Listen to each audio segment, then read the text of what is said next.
Саламатсыздар ма? Жұмалиев Ерген Сәкеновна, Павлодар қаласы ақпарат технологиялық колледжінің экономика негіздері пәнінен оқытушы. Бүгінгі біздің қарастыратын тақырыбымыз бизнес, әлеуметтік экономикалық мән және ұйымдастыру. Осы тақырып бойынша келесі сұрақтарды қарастырамыз. Бизнес және кәсіпкерлік ұғымдарының арасындағы айырмашылық, бизнестің мақсаттары, бизнестің түрлері, бизнес миссиясы, бизнестің экономикалық шарттары, бизнестің құқықтық шарттары, бизнестің әлеуметтік шарттары. Бизнес және кәсіпкерлік ұғымдарының арасындағы айырмашылық. Жиі кәсіпкерлік пен бизнесті бір ұғым деп санайды. Бірақ та кәсіпкерлік жаңашылдық пен шығармашылық ізденіссіз мүмкін емес. Ал қарапайым бизнес айырмашылығы пайда табу мақсатында өнімді немесе қызметті сатудың белгілі бір әрекеті деп түсініледі. Бизнестің мақсаттары. Бұл компания ұзақ уақыт ішінде өз қызметінде іздейтін негізгі нәтижелер.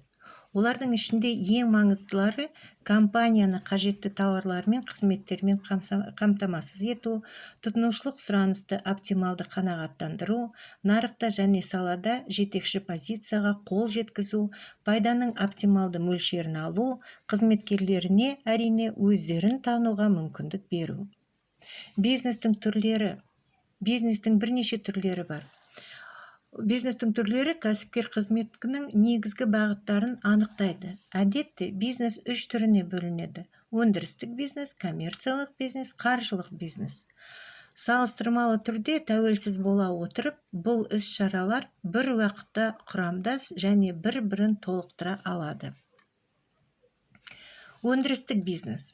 Бұл бизнестің ең қиын түрі, бірақ бұл кез келген елдің экономикасын даму үшін өте маңызды. Өндірісті жүзеге асыру үшін кәсіпкер барлық факторларды қолдану керек.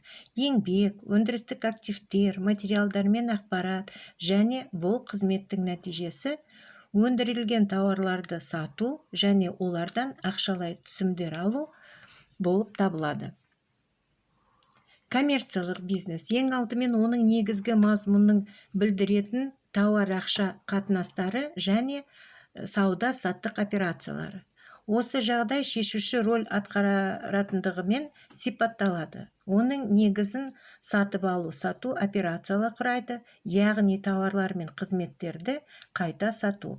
Коммерциялық бизнестің бағыттарының бірі экспорт-импорт операциялары болып табылады. Оның барысында тауарлар бір елде сатып алынады және екіншісінде сатылады. Мысалы, Турциядан тауарлар сатылымында Қазақстанда сатылады.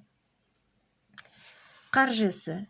Қаржы бизнесте белгілі бір тауар ақша, валюта, бағалы қағаздар, акциялар, облигациялар, вексельдер және тағы басқа сату объектісі болған кезде коммерциялық қызметтің ерекше түрі.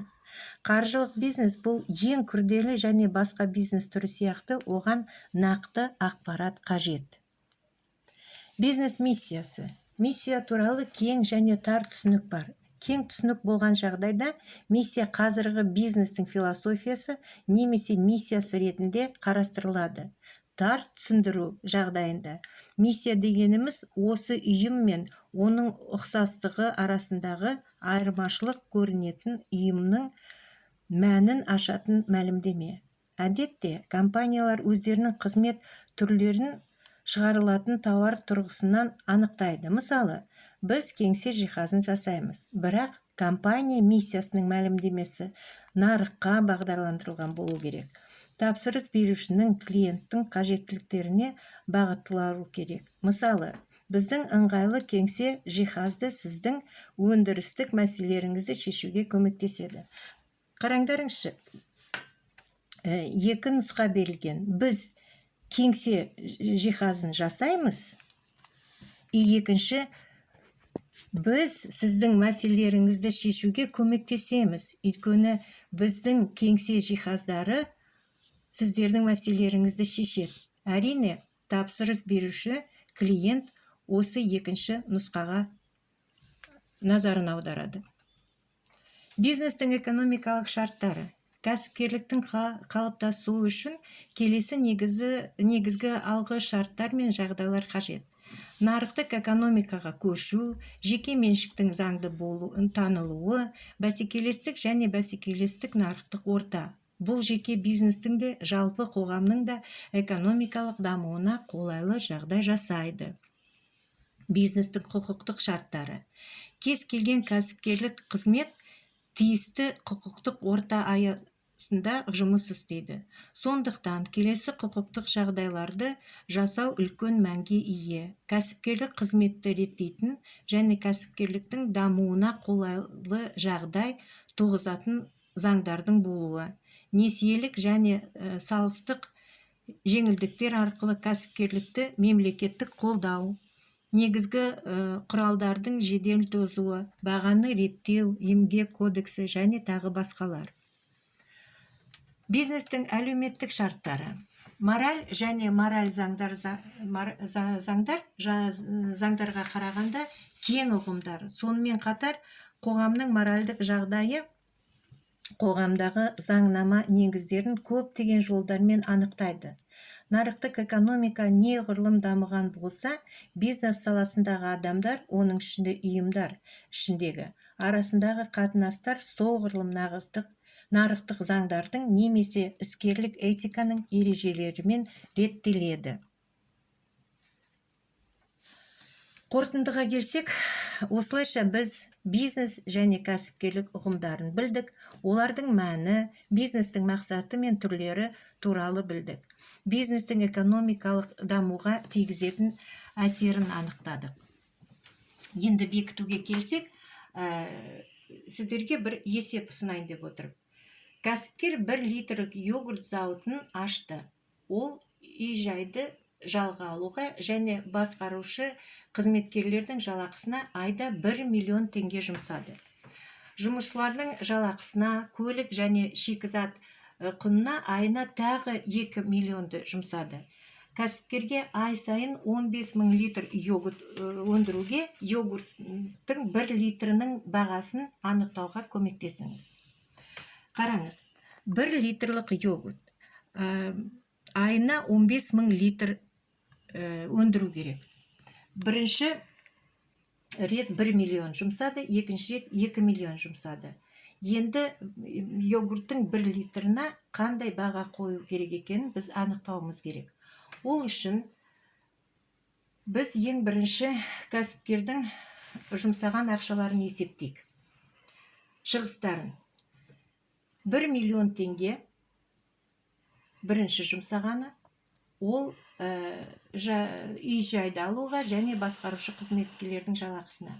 Тағы 2 миллион жұмсағаны, ол жұмысшылардың жалақысы, көлік және шикізат құнына. Сонда 1 миллионға 2 миллионды қосқанда біз 3 миллион барлық жұмсаған ақшаларын санап алдық. Енді осы 3 миллионды жұмсап, кәсіпкер айына 15 000 литр йогурт өндіреді. Осы 3 миллионды біз 15 000 литрға бөлеміз, сонда 1 литр йогурттың бағасын тауып аламыз. Қараңыздар. Дұрыс па шешімі? Дұрыс. 1 миллион қосамыз, 2 миллион, 3 миллион жалпы шығындар. 3 миллионды 15 000-ға бөлеміз, 200 теңге 1 литр йогурттың бағасы. Жауап 1 литр йогурттың бағасы. 200 теңге. Тағы тапсырма. Миға шабуыл. Кейбіреулер ақшаға ие болудан ұялады, ал басқалары керісінше ақшаны алудан ұялады. Сіз бұл туралы не ойлайсыз? Өмірде және әр уақытта қалай жетістікке жетуге болады? Сәл ойлай тұрыңыздар.